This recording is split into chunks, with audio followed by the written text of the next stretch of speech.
We are live on the 10 from the Bet Rivers Network, your Big Ten football betting show. I'm your host, Greg Waddell. I am joined today by Doug Kezirian. Doug, it was another great weekend in college football across the board. It's looking to be another great week as conference play continues here. Some primetime matchups to look forward to. Illinois and Indiana under the lights. We've got Michigan headed to Lincoln to take on Dylan Raiola and the Nebraska Cornhuskers. Elsewhere, the Michigan State Spartans go out west for their first road trip against the USC Trojans. There's a lot to get to, and we will get to it all this week. But first, I would like to remind you that we have a great promotion going on for you at Bet Rivers. We've got our college football squares, and bettors who place college football same-game parlays of qualifying amounts will earn weekly college football squares for chances at big prizes. Make sure you take advantage. It's one of the best promotions that you can find right now. Before we get to some of the games for this week, I would like to talk about some news in this conference. It is the firing at UCLA. Head coach is gone. It poses many questions. Who will be the next UCLA football head coach? Jonathan Smith, an interconference coach, a guy from ties to the area of Los Angeles, rumored as an early candidate that could potentially jump to UCLA.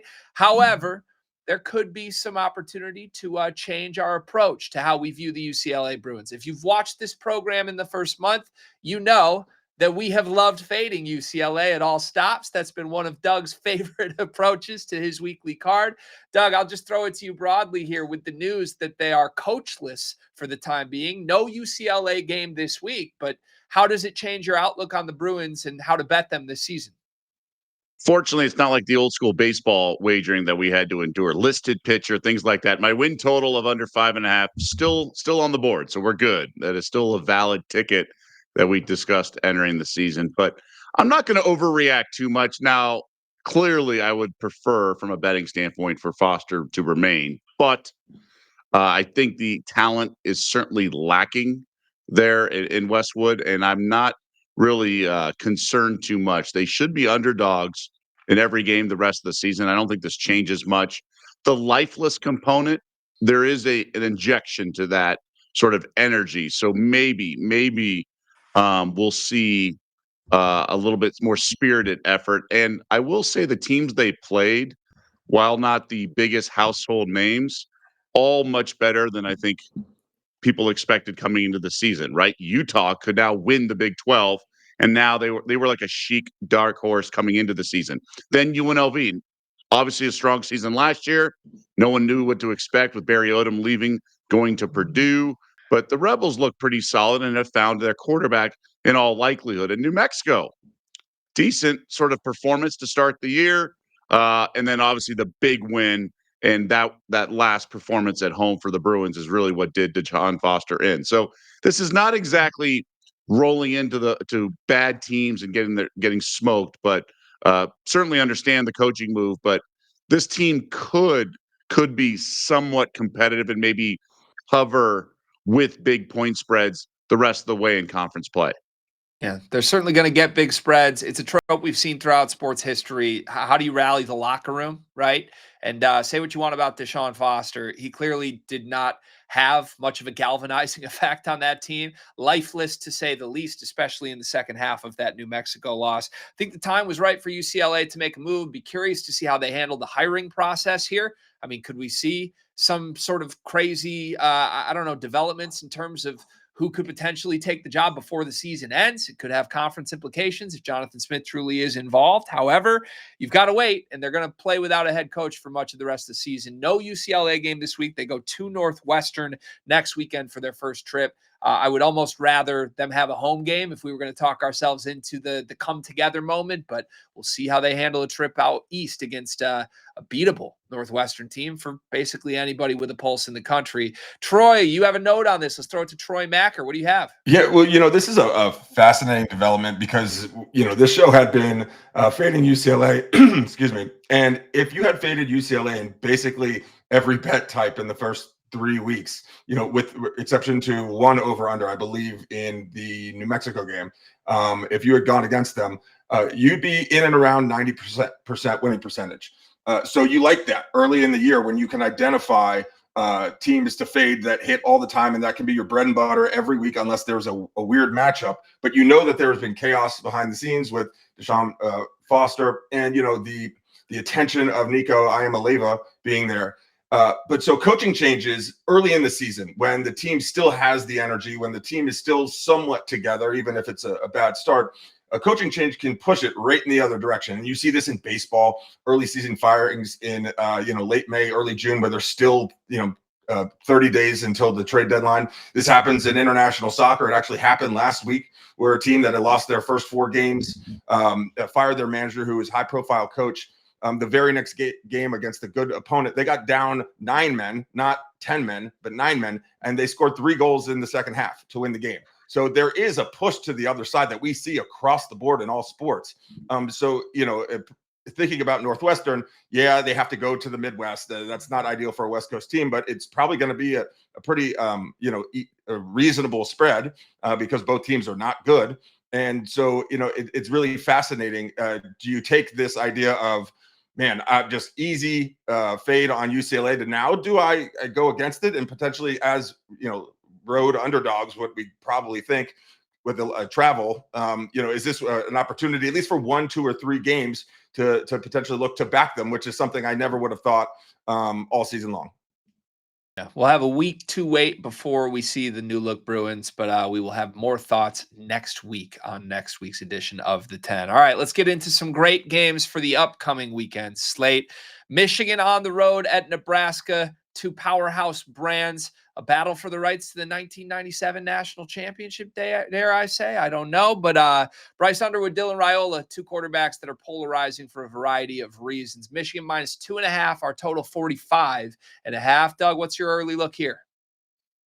Nebraska tends to lose these types of games, and that was the big reaction, is when they actually hung on to beat Cincinnati in that big high-profile game earlier in the season. So the question is, do we now all of a sudden believe in the Huskers? And I'm torn here. I think Nebraska is the logical side here, just the home underdog. But Michigan has kind of answered the bell, so to speak. I think going to Oklahoma, I mean, if you guys think about it, Miami and Oklahoma are the 2 teams that have looked the most impressive this year. All these other teams have looked sort of flawed at times. So the Wolverines going to Norman and losing, pretty tight game with the freshman quarterback making his first road start. I'm not saying it's a big plus because they didn't win, and that's where the bar is set for the Wolverines, but it's not all that bad of a performance going against Machir and everything. So I think if I had to bet this, I would probably, in a pick'em league, I would lay the 2.5, but I don't think it's a bettable thing. I started this saying Nebraska, just over the course of history and things like that, you want to grab the 2 points, 2.5, because this could land on a weird number too. But I would take Michigan in a pick'em, but I think it's a coin flip game. Yeah, this is a game I need to spend some more time on as well. I agree with your scout that it should be close here. Michigan minus 2.5 on the road is a noteworthy number to me. I think that's a favorable number if you're backing Michigan, if you believe they have a slight edge to win the game. Just win by a field goal and you get your cover. I think that's a solid number. What I would point out, just X's and O's wise in this game, Nebraska does not have a good run defense. And in that win over Cincinnati that they did eke out, Desmond Ridder torched them on the ground, over 100 yards rushing for him. He really didn't get anything going through the air, but I mean, he was almost unstoppable with his legs, extending drives and just keeping them in that game. I don't think Desmond Ridder is half as dynamic as Bryce Underwood on the ground if Michigan wants to continue utilizing him. Now, the question is, will they? I said this exact same thing a week ago on this program before Michigan took on Central Michigan last week. And Sherrone Moore, when he was actively the head coach, he didn't want to turn to Bryce Underwood's legs yet. He wanted to keep him in the pocket and just kind of bring him along slowly, keep the training wheels on. With Sherrone Moore missing the first game of his suspension, the wheels were off. Bryce Underwood was incredible. He looked like one of the best running quarterbacks in the sport. Now, MAC competition aside, Central Michigan is not a team that I'm all that high on this season, but this is a game where I think there's a green light to do what they did again with Bryce Underwood and kind of run some read option action, just get him extending drives. I think they'll have success with that. On the flip side, you think about what Oklahoma found success with against Michigan, similar spot. It was all Machir extending plays with his legs, not through the air. The Michigan secondary held up well in that game. They did not hold up well getting to the quarterback and sacking him or bringing him down behind the line of scrimmage. You don't have that problem with Raiola, right? He's a pocket quarterback that doesn't want to run. On the season, he has 19 rushing yards on 9 attempts. I don't think he's as creative or as tough to deal with for the Michigan defense. So my early scout is a lean to the Wolverines. I'm not positive I'm going to add it to my card, but that's where I stand today with a tricky number here. Troy, I'll throw it back to you here. Any notes on how the public's handling this early? Yeah, right now, Michigan to win is the third most popular play by tickets of the Saturday slate. And, you'd think, oh, that's probably because it's, pretty short odds and they add it to a parlay. But this, right now on the money line, it's only minus 137 to plus 112. And we talk about Nebraska and they have weird finishes. Things get wacky at the end of the game. So I think because of a short spread, people are more inclined to place their ticket on Michigan to win. But at the same time, Michigan to cover is the fourth most wagered on bet of the Saturday slate. So the money, people really like Michigan to cover, but with tickets, people really like Michigan to win outright. And I think, when you look at these two teams, you have a younger team in Michigan that has explosive capabilities, but also, it has had some third and outs and certainly some drives that have sputtered. But on, next time they get on the field, they can be very explosive. They're very volatile. And Nebraska just has a sense of a fighter who loves to stand in there and bang, but really kind of leaves the victory up to chance. It stand in the pocket and bang, and maybe you win, maybe you lose. I think Michigan has more explosiveness and ways to win. And I do think the public is backing that. Even though, as I've mentioned in the past, we get a heavy amount of Nebraska action. However, we also do get a heavy amount of Michigan action. So this seems like pretty true public numbers to me. Yeah. All right. Tough one to truly handicap at this point. We'll let you know if anything changes on the second edition of the show, if we add that to our cards or not. Let's move to South Bend, where Purdue heads to Notre Dame. Purdue, a team that I think has galvanized their fan base a little bit through the early start to the season of the Barry Odom era. Ultimately, it was a comfortable USC win, but it was a competitive game late into the fourth quarter, and Ryan Brown and the Purdue offense were moving the ball, just failed in some red zone opportunities. On the flip side, Notre Dame back against the wall, to say the least, here at home. 0-2 start, but 2 losses by 4 points combined to two of the best teams in the country. Notre Dame minus 24.5. Our total set at 54. What do you got, Doug? I'm curious how the public's going to turn out on this game, but I think this is an absolute beatdown by the Irish. Not a good spot for Purdue. They put a lot into that game, and they were right there. I mean, we had the thick six that changed the game drastically, but USC was pretty sloppy. Give Purdue a lot of credit, and just how connected Purdue is compared to last year and the disaster of a coaching job they had then. So Barry Odom's turning things around, but I think this is a tough ask to go into South Bend with the Irish 0-2. There's a chance Notre Dame is somewhat flat. We saw this with Clemson, right? The emotional loss in the opener to LSU, and then they go mess around with Troy, and Troy was like leading, midpoint of the game. So it's not always automatic that the team that suffers the loss will go just be bully on the next opponent if the spread suggests that. But I think in this case it does, because I think Purdue's coming in with an empty gas tank.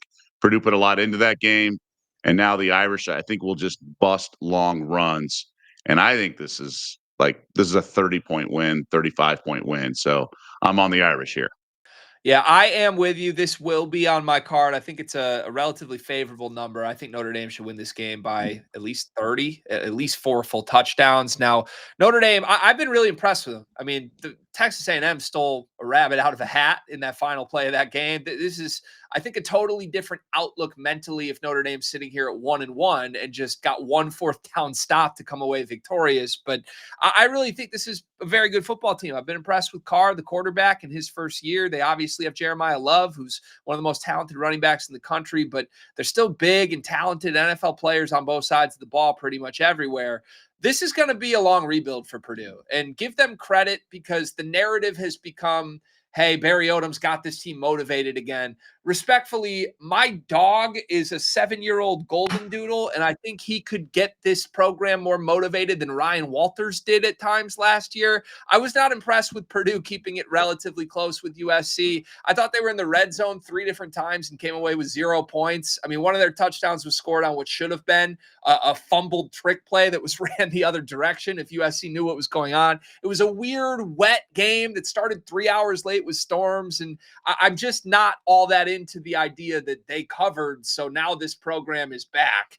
I think Notre Dame wants to send a message here. A Notre Dame team that, remind you, is in a unique spot in the college football ecosphere because this isn't an SEC team that started 0-2, and now their season's over because we still got to play Alabama and Auburn and Georgia. This is Notre Dame. They're going to be favorites in every single game left on the schedule. If they go 10-2, they are absolutely in the college football playoff. Marcus Freeman, we know, is a great coach, a great motivator. I think he's going to have his guys ready. I think we'll see A+ Notre Dame versus a team that, as you mentioned, Doug, kind of emptied the gas tank against USC and still came out down over 2 touchdowns. Let's throw it to Troy. Any data, any trends early on Purdue at Notre Dame? Yeah, so this one is a little bit interesting to me, or at least it provides an opportunity to kind of explain a little behind the scenes and peel back the onion. As you know, sometimes, especially with tickets and money on the spread, especially early in the week, there may be a very strong percentage of tickets or money on a spread side.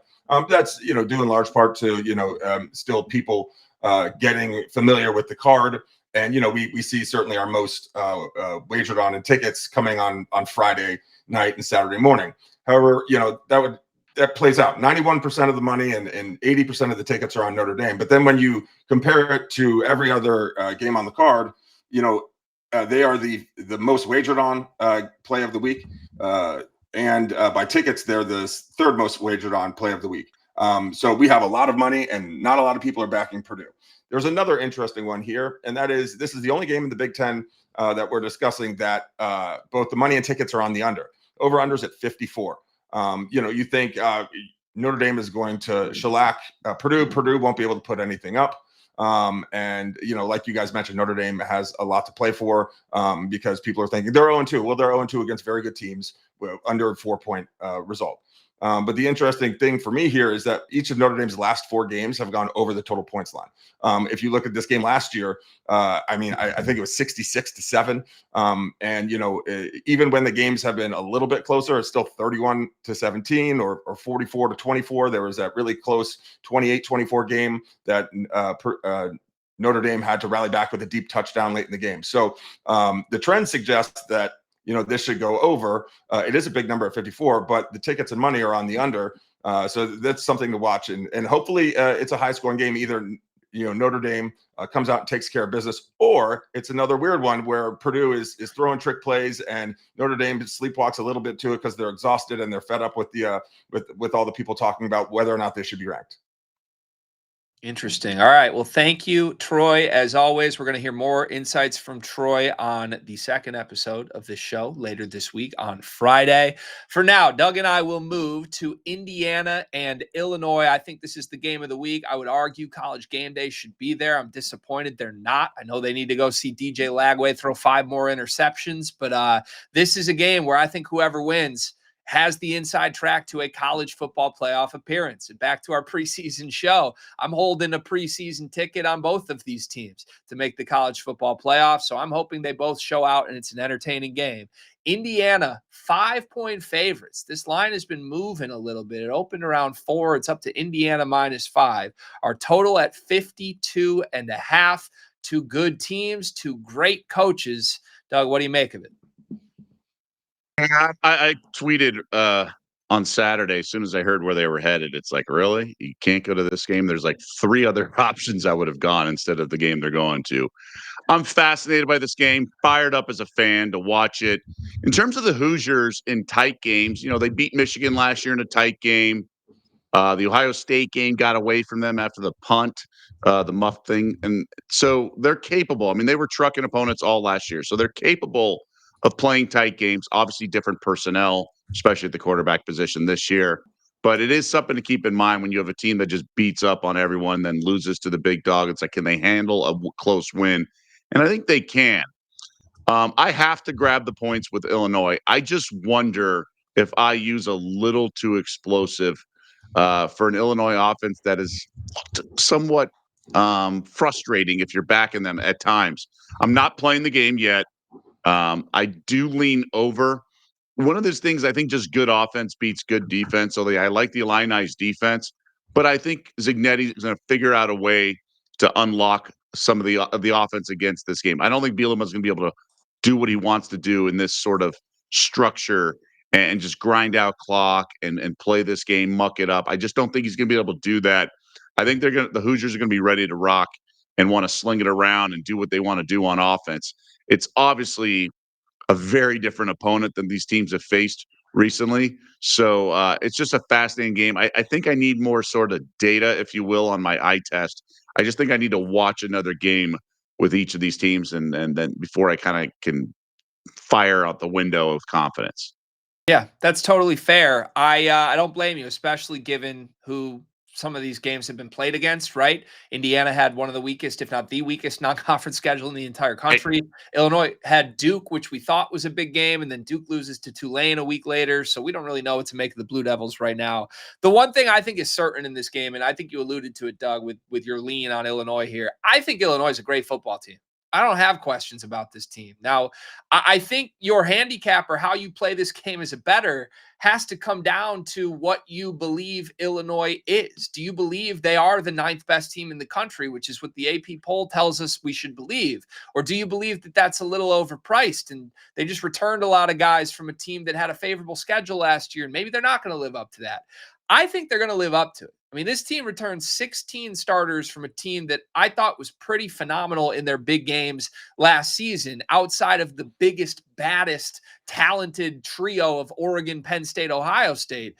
Illinois has shown up and been competitive. I mean, you look at those big games for Bielema's group last year. They went 5-1 against the spread last season against ranked opponents, including a win in that bowl game against Beamer in South Carolina. That includes covers on the road against Penn State and Nebraska last year. I think this is a team that we have repeatedly seen under Bielema get up for big games and at least outperform expectation. The same cannot be said for Curt Cignetti's Indiana team. I mean, we know his approach is to avoid big games as much as possible. But when he gets there, his team has tucked its tail repeatedly. They were 0-3 against the spread last year in their 3 games against ranked opponents. So to me, the cap for this game truly comes down to, what do you believe Illinois is? Do you believe they're top 10-ish in the country? Or do you believe they're a fringe top 25 team that's overpriced? I think they're top 10. I think we've seen Luke Altmaier and guys like Hank Beatty, who's emerged as a dude on this team. So many players on the defense that returned from last year. I think this is a great football team with a great coach that gets up for these moments. To me, I would make this a cap where it's basically a pick 'em on a neutral field. To me, home field may be worth 3 points here, but you're getting a couple points of value with Illinois, who, as I alluded to, we have more reasons to believe will get up for big games than we do with Cignetti's Indiana Hoosiers. So I am taking Illinois to cover. I love the number at 5. I'm surprised it's going in that direction. I'm also going to sprinkle Illinois money line because I do believe this team has a coach that can win them a game like this, and I don't believe the same for Indiana. We'll have a lot more on this game later this week. As I mentioned, there's a second episode of the 10 coming, so we'll see if my emotional pitch has persuaded Doug by episode 2. For now, we move out to Los Angeles, where Michigan State heads west to take on the USC Trojans. This is a homecoming game for both Jonathan Smith and Aiden Childs, the Michigan State quarterback that came over to the Big Ten from the Pac-12 originally. Be interesting to see how they handle what should be a fun environment at night, late 11 p.m. Eastern for the kickoff here. 18.5 is what the Trojans are favored by. 55.5 is our total. What do you think, Doug?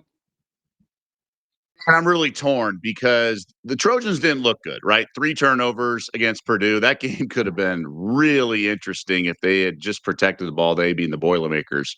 But is that USC finally playing an opponent that didn't just come to the Coliseum, let them run all over them? Or is this just a quality? If you just kind of hang around and play normal football, USC won't be as dominant. I don't know. Uh, I would love to be grabbing home, I don't know, 8.5 at home if this were at Spartan Stadium. I think the situation's tough. It's a night game, weird time for a team from a different time zone. I think USC is going to be a good fade later in the season.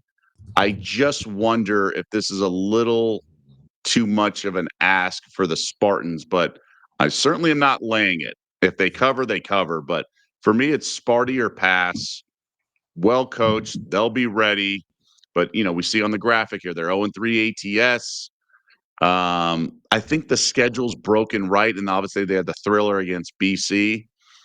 So I just think it's the numbers right, and I don't kind of have in my head how this game's going to go. I don't know enough about this USC squad. So I think I'm going to want to fade the Trojans maybe next week in a big game. Um, this isn't the right spot. I think they do get a little right. I kind of was hoping this total would be higher. I was actually getting excited to play the under because I think Sparty's going to want to do some ball control. But 55.5, I'd have to bet under if anything, but I think that number's right. I think this could fall into like 45, 49 territory in terms of total points, but I was hoping to have a little buffer like in the 62 kind of range and then hammer the under. So I probably will end up on the under, but I'm not there yet. All right. Okay. Interesting. As far as the spread goes, my play in this game would actually lean to the Trojans. And I do believe this will be on my official card. Here's the pitch for it from me. I think there's a cheat code to USC football games now that they've joined the Big Ten Conference. Since last year into this year, USC's conference opponent games, they are, the visiting team is 0-8 against the spread. When USC is at home, they cover. When they're on the road, they don't. That's been the story for pretty much all of the Pac-12 teams, but specifically USC. It's been by the book, and I don't really expect that to change. I think they're very tough to get for the middle tier of this conference down to the bottom tier of this conference. I don't know what tier Michigan State's in. I mean, I wanted to believe this was a team that was showing signs of progression, turning the corner after that thriller, as you mentioned, against Boston College. Just don't pay attention to what Boston College has done since, because they went out west and lost to Stanford by 2 scores. I don't think that's a good result for Michigan State. I can tell you from living near East Lansing here in the state of Michigan, there's an ominous feeling right now with the Spartan group that they're a little bit of a wolf in or a sheep in wolf's clothing right now. 3-0 looks great. The way you've gotten there has not been great, to say the least. They gave up 20 points to Youngstown State last week, who is certainly not anything close to what they're going to see from this USC offense. And the biggest issue for the Michigan State defense by far has been getting pressure on the quarterbacks. Remember, this is a team who last year under Jonathan Smith went 6 consecutive games without recording a sack. And my eye test tells me this defense is worse at getting to the quarterback through 3 games. I mean, this should be a game where Maeva is as comfortable as can be, sitting in this pocket, slinging it to the best receiving core in the country. And I thought Purdue actually did a pretty decent job of making him uncomfortable last week. If you let this kid sit in the pocket and pick you apart, I mean, this could be a 400-yard, 5-touchdown performance from Maeva. So I don't love the number at minus 18.5. I'll tell you that. It feels like it's being hammered in the direction that I'm headed in. I think I saw this as little as 16 a couple days ago. So I don't know where it's going to end. I'll take it still at 18.5, knowing that I'm paying a little bit of a premium on it. But I think USC rolls by 20 plus in this game. One more game I want to ask you about, Doug, before we get out of here today. It is Rutgers and Iowa. Iowa, 2.5-point favorites on the road here in Piscataway. Our total at 45. What are you thinking? Fired up to watch Friday night, and should be an electric atmosphere. I told you I like the Hawkeyes last week minus that huge number against UMass. Obviously a different game here as road chalk. I lean to the Scarlet Knights here. I can't lay points on the road with this Iowa offense. I cannot. Now, I know there is a script where they take care of business and everything, but this is not the team that, won the Big Ten title with a 15-play drive or went to the Big Ten title game or whatever it was. I don't think this team is that good. I don't think Rutgers is that good, but I can't lay points on the road. I think it's going to be a rock fight, as the over/under would suggest, at 45. I don't think the Hawkeyes sort of figured anything out. They're not back. The offense isn't back after scoring 47 against UMass. That's a bad UMass team that had about 9 starters out. This season's gone exactly to plan, right? 3-point game in the Cy-Hawk rivalry game, blowouts over really inferior competition. I think it'll be a fun game. I think it's going to come down. If this is going to play out like this, the Iowa State game, there's no way I'm laying points, but I'm not exactly of all the games on the schedule. I don't think you can, maybe you have to play this game if you want to because you need action on a Friday night. But normally, I don't think this has real value or betting edge. So I'm going to hold my powder on this one. I love the way you frame that because it's 100% true. If this game is just thrown in on a Saturday at 3:30, I'm not even looking at it. But because it's kind of by itself on Friday, I'm like, let's find the angle here. Reminder, always bet responsibly, folks. Don't force yourself to play a game that you don't see value on. This is a stay away for me. I'm going to do my best to do just that. I want more data on Iowa. I really do. I don't think we learned anything outside of the Iowa State game about this team. Kudos, much like many of the teams in the middle pack of this conference, you can take care of business against cupcakes. I expected that from a Kirk Ferentz team. That Iowa State game was weird. I mean, as all Iowa State games are weird, they might as well be played in the twilight zone. And Iowa was certainly competitive, many chances to win that game, ultimately within a field goal, as we all suspected. This is just a game where if Iowa is a team that is near the upper echelon of Kirk Ferentz Iowa teams, I think they should go on the road and win by a touchdown against a Rutgers team that's just fine. But the problem is I still don't trust this Iowa quarterback, and I want more data. Simple as that. So I'm going to wait to see this game, see how it plays out before I make any definitive takes. But thank you, as always, for the insights, Doug. Okay, this is show 1 of 2. I keep saying it, but make sure you tune back in on Friday afternoon as well. We'll be back with our official cards for the entire slate this week. For now, through everything we discussed, or even if you want to go outside of this, Doug, feel free. Give me your early best bet for the upcoming week. So early one for sure is Notre Dame, and I'm glad to hear that you're on the Irish as well.